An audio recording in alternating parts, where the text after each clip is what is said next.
আরেকটা হলো নির্দিষ্ট কাউকে ঘোষণা করে যাওয়া। দুইটার মধ্যে দ্বিতীয়টাই সহজ মনে করা হয়েছে, নিরাপদ মনে করা হয়েছে, কারণ প্রথম শুরুতে আবার তলোয়ারের অস্ত্রের ব্যবহার হতে পারে এমন আশঙ্কা ছিল। তো কাকে ঠিক করা হবে এই ব্যাপারে মুআবিয়া রাদিয়াল্লাহু আনহুর মাথায় প্রথমে আসেনি, বরং অন্যান্য সাহাবায়ে কেরাম, আমর ইবনুল আস, আরও বড় বড় যারা ছিলেন, রাষ্ট্র পরিচালনার ব্যাপারে যারা অভিজ্ঞ ছিলেন, তারাই প্রথমে ইয়াজিদের ব্যাপারে পরামর্শ দিয়েছেন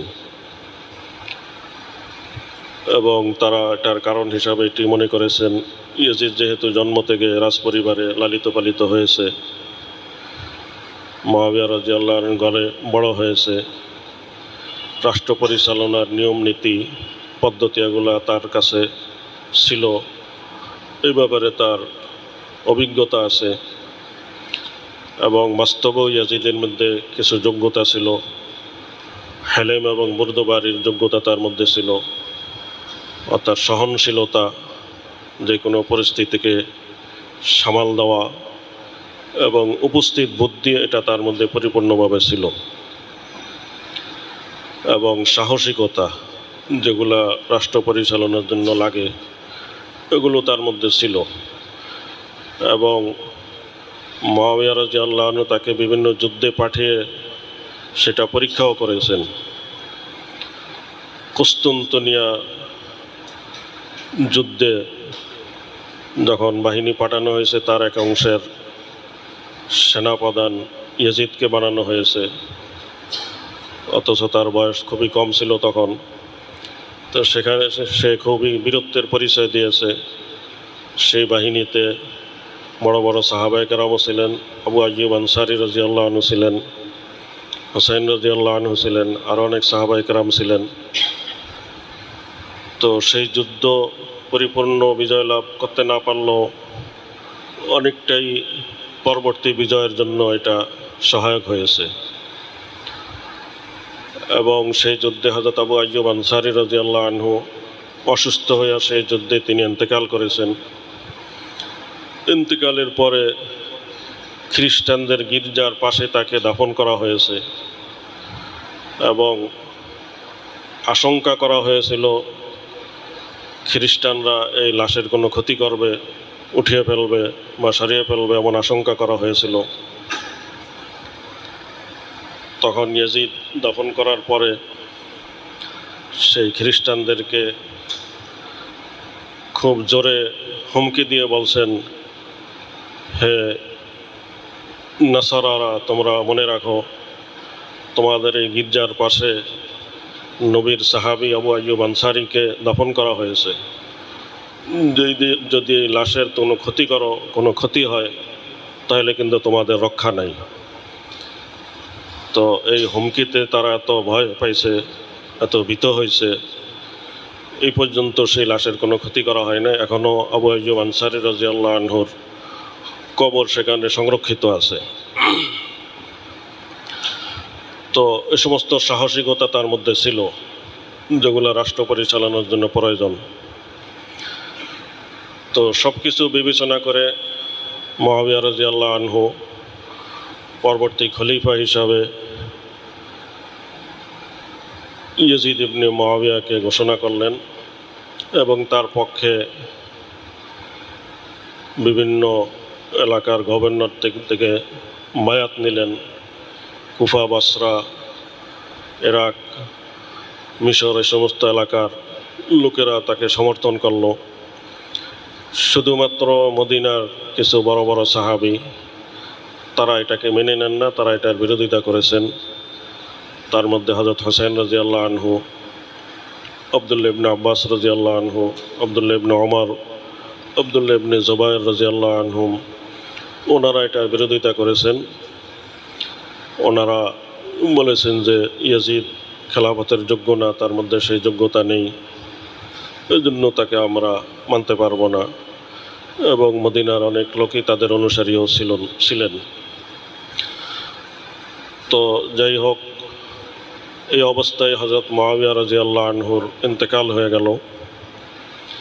বিষয়টা পুরোপুরি মীমাংসায় পৌঁছার পূর্বেই মুআবিয়া রাদিয়াল্লাহু আনহু দুনিয়া থেকে চলে গেলেন।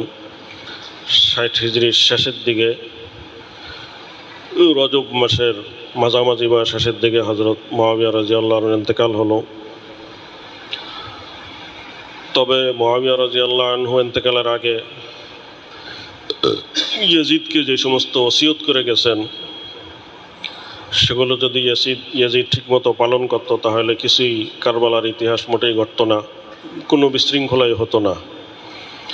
ইয়াজিদকে বারবার তাকিদ করে গেছেন, মদিনাবাসীদের প্রতি তুমি খুব লক্ষ্য রাখবে, তাদের হকের প্রতি খেয়াল করবে, বিশেষ করে হুসাইন রাদিয়াল্লাহু আনহু, তার সাথে আমাদের রক্তের সম্পর্ক, তার সাথে কোনো অবস্থাতেই যেন তোমার সংঘর্ষ না হয়, যে কোনো পরিস্থিতি ধৈর্যের সাথে সামাল দিতে হবে।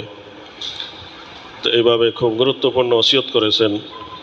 সেগুলো যদি সে স্মরণ রাখত এবং মেনে চলত, তাহলে বিষয়টা অনেক সহজেই কেটে যেত।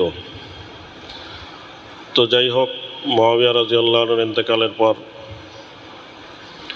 ইয়াজিদ সর্বপ্রথম যেই কাজ করেছে সেটা হইল হযরত হুসাইন, আব্দুল্লাহ ইবনে জুবায়ের, আব্দুল্লাহ ইবনে ওমর, আব্দুল্লাহ ইবনে আব্বাস, এনাদের থেকে বায়াত নেওয়াটাকে সে প্রাধান্য দিছে। এদের থেকে আগে বায়াত নিতে হবে, এদের সমর্থন সবার আগে নিতে হবে। তো সেই উদ্দেশ্যে সে মুআবিয়া রাদিয়াল্লাহু আনহুর ইন্তেকালের পর মদিনাতে পত্র পাঠাইছে। মদিনার গভর্নর ছিলেন তখন ওলীদ ইবনে উতবা, মক্কার গভর্নর ছিল আমর ইবনে সাঈদ, কুফার গভর্নর ছিলেন সাহাবী নোমান ইবনে বাশির রাদিয়াল্লাহু আনহু, বাসরার গভর্নর ছিল উবাইদুল্লাহ ইবনে জিয়াদ।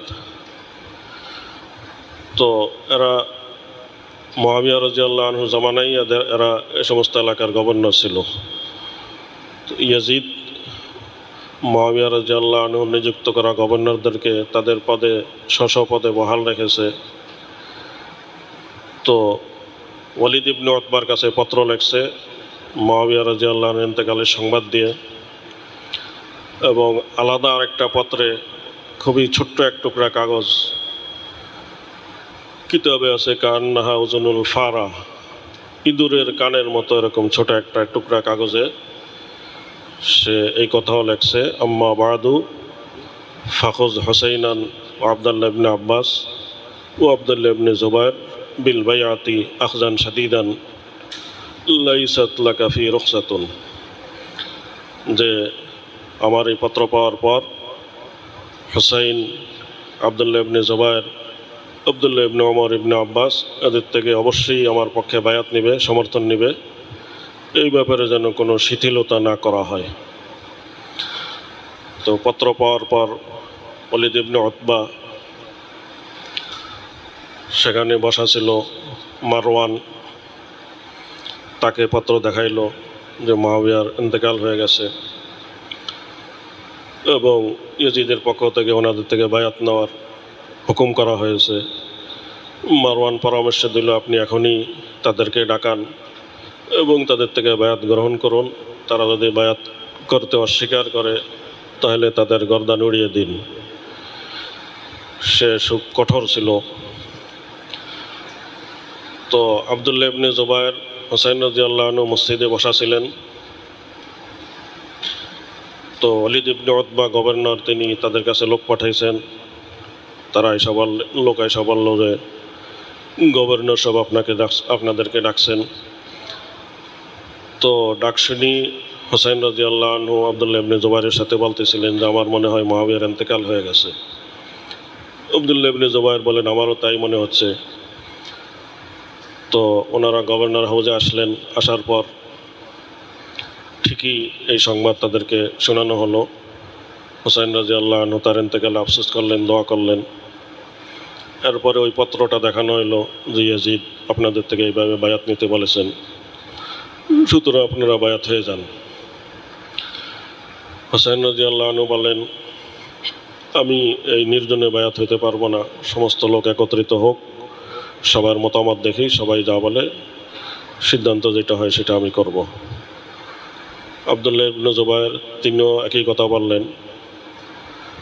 তো এই কথার উপর ওনাদেরকে বিদায় করে দেওয়া হলো যে ঠিক আছে।